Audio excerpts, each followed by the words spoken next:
Hello viewers, আসসালামু আলাইকুম। আশা করি সবাই ভালো আছে। শুভ সকাল। আমি গতকাল রাতে একটা ভিডিও আপলোড করেছিলাম যেখানে বলেছিলাম যে জাপানে প্রায় 1 লক্ষ শ্রমিক নেবে, আপনারা জাপানে ভাষা শিখুন এবং জাপানে আসুন।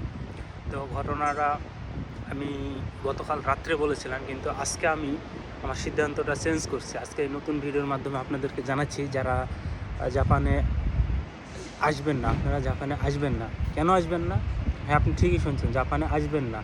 কেন আসবেন না? সেটার কারণ হতেছে যারা পরিশ্রম করতে পারেন না, যারা অলস, এমনকি যারা সোনার চামচ মুখে জন্মগ্রহণ করেছেন, তারা জাপানে আসবেন না।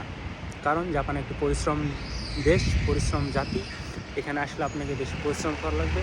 তো আপনারা যারা পরিশ্রম করতে পারেন এবং পরিশ্রম করে দেশে অভ্যস্ত এবং মাইন্ড সেট আপ যাদের পরিশ্রম এবং উদ্যমী, তেনারাই জাপানকে সিলেক্ট করবেন।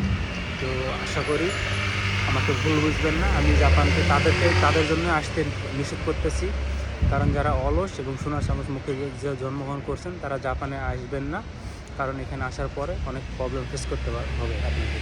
তবে যদি আপনি পরিশ্রমী হন তাহলে জাপান আপনার জন্য welcome. So talk to another video. Bye bye.